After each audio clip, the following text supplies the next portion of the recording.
Greetings, my dear friends. This is Chax once again with a new episode of Chax Simplifies. This time, let's take a look at something that changed the history of India, Pakistan, and Bangladesh, the subcontinent. No, not just the subcontinent, but the world. The epoch making event was the Indo Pak War of 1971. 48 years later, it's a good time to take stock and see what have been the long-term implications of the Indo-Pak War of December 1971. This war altered the geography of the subcontinent, created a new country of Bangladesh. It was a resounding military victory for India, a 13-day war among the shortest and the swiftest, an unconditional surrender by the Pakistani armed forces, and the capture of 93,000 prisoners of war. Definitely something that could and did change history. But what does this war signify? Does it signify that the two nation theory was a failure? No, I don't think so. And why? Let's talk about it in a little time. Let's examine the long term implications of this war along five different axes: the people, the three major stakeholders, India, Pakistan, and Bangladesh. And then let's take a look what happened globally as far as this war is concerned. Let's take people first. Don't forget, among the reasons the war happened was the fact that India hosted over 10 million refugees from East Pakistan. This cost was unbearable. Some of these refugees did go back, but a significant majority stayed back. This altered the demographies of India, especially the Northeast and Bengal. It is today estimated that over 15 million Bangladeshi nationals are living in India. No wonder there was an insurgency in Assam in the late 70s. Demands for repatriation of refugees keep coming off and on, and sadly, India has not addressed this issue adequately. The Assam Accord of 1985 was a beginning, the NRC, and now the CAB, some more attempts in this direction. The war also amplified the anti Hindu feeling in West Pakistan, or now Pakistan. Pakistan had lost a sizable minority of Hindus in East Pakistan, thereby multiculturalism and interfaith harmony that was in existence nosedived. It effectively changed the very nature of the India Pakistan conflict. From focusing on the disputed territory of Kashmir to a conflict between two religions, two ideologies. Islamization became a state policy and an unifier for Pakistan. It did curb the insurgencies that were brewing in Balochistan and Pakhtunistan at that time. The loss of faith of this in the civilian leadership did mean Pakistani moving back or showing their faith in the military dictatorship. On the other hand, as far as India is concerned, it did one big thing. It laid to rest a myth that was created that the Islamic armies were vastly superior to the Hindu armies for over 1,000 years, and the invaders had always subdued the Hindu rulers, whether it was Muhammad Ghori to Babur to Ahmed Shah Abid Ali. Indian Army in this case did come out as vastly superior. Non alignment or the non aligned movement in some form started to get its burial here, and India, the leader of the non aligned movement, was firmly in the Soviet camp. India was also acknowledged to be an important power in the Indian Ocean region and a growing power in world. India would also look forward to reduced border tension in at least one of its three borders, that is Pakistan, China, and now Bangladesh. For Pakistan, the failure of the two nation theory and the busting of the superiority myth created a problem as far as the masses and the common Pakistani was concerned. Massive efforts were made to sell the defeat as a victory and showcase that we have not lost any territory in the West and in fact have made gains by taking the Haji Pir Pass or the chicken's neck. The need for defense in depth made Pakistan look at alternate sources, which was Afghanistan, for the purpose. Pakistan's policy moved from war to a policy of possible deniability and bleed India from a thousand cuts. Instances of this policy in use are with the fermenting of the Khalistan movement, trouble in Kashmir, and many other places in India where Pakistan supports any ideology that seeks to divide the country in the name of religion or any other means.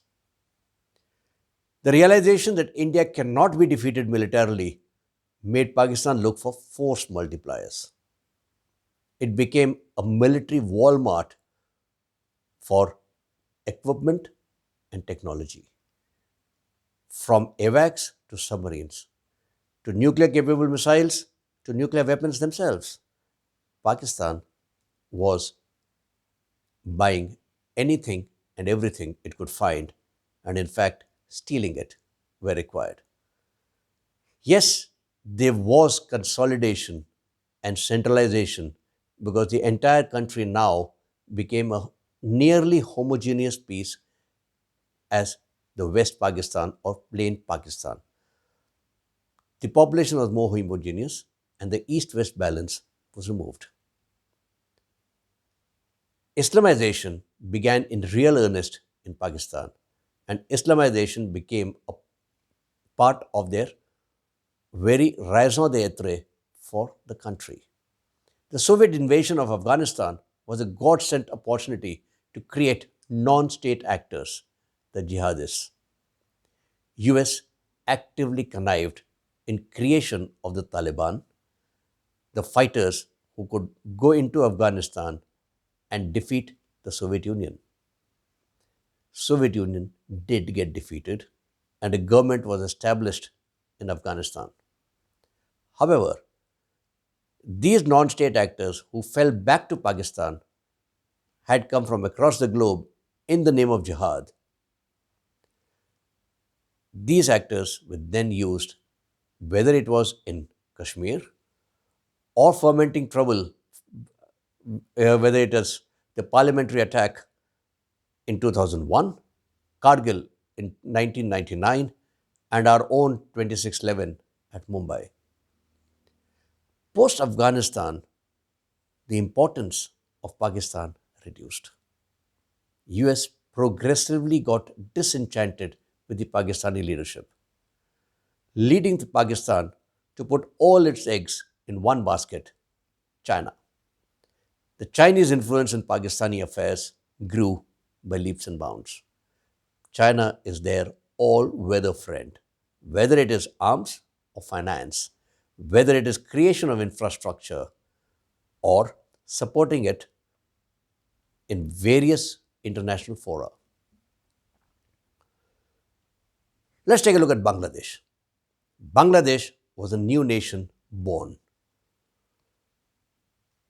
In all parameters, Bangladesh has outshined Pakistan in the short 48 years of its existence, whether it be GDP or Human Development Index, whether it is the creation of foreign exchange reserves or the per capita income. However, issues with India remain and remain unsolved. The porous border abets smuggling, both of arms and people.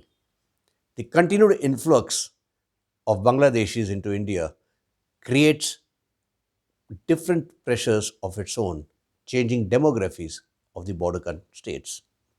The status of refugees is a matter of great concern.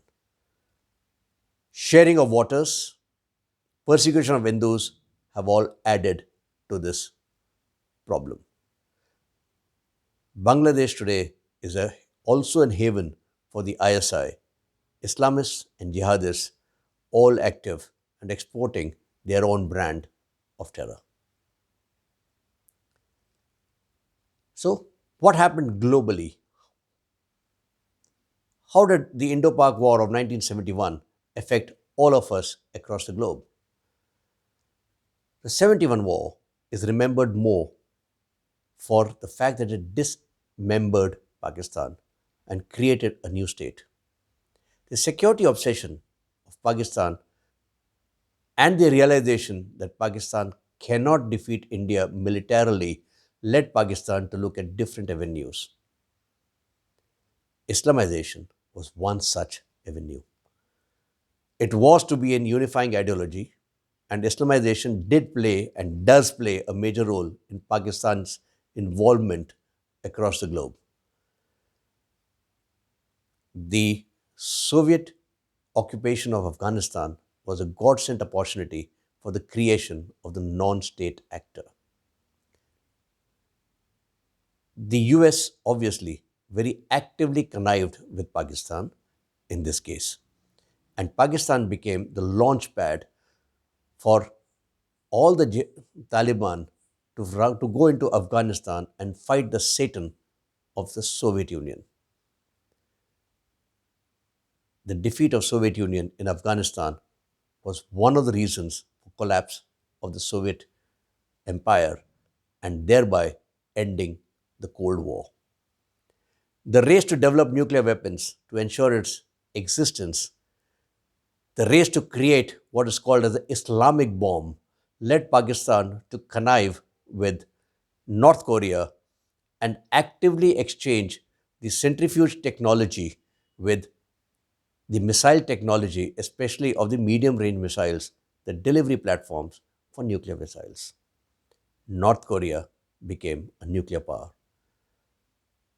rattling its saber and developing ICBMs, threatening peace, especially for the US, Japan, and South Korea. The quest of Islamic identity and the quest for the Islamic bomb led to the proliferation of nuclear technology from Iran to Libya. Funding came from Saudi Arabia, Iran, and many of the Arab countries. Today, the Iranian nuclear deal is in doldrums, and the Iran and Iraq and Saudi Arabia are involved in a cold war in the Middle East. The failure of the American influence in Asia, starting from Vietnam and then in India, were disastrous as far as the American foreign policy was concerned. To counterbalance it, they supported the Shah of Iran and the House of Saud in Saudi Arabia to keep itself relevant. The denomination of dollar for all oil sales is one such method. Actually, one can argue that the jihadist genie, which was uncorked in Afghanistan, led to the rise of Islamic Jihad globally, the creation of the Taliban, moving on to the ISIS, the Al Qaeda, and the Caliphate itself. The face of global terror changed forever, and Pakistan was its epicenter. What does the future have in store for us? Very difficult to predict today. We live in very interesting times, my dear friends. But in the meantime, do share my video, comment, and let me have your feedback. Thank you very much and have a great day.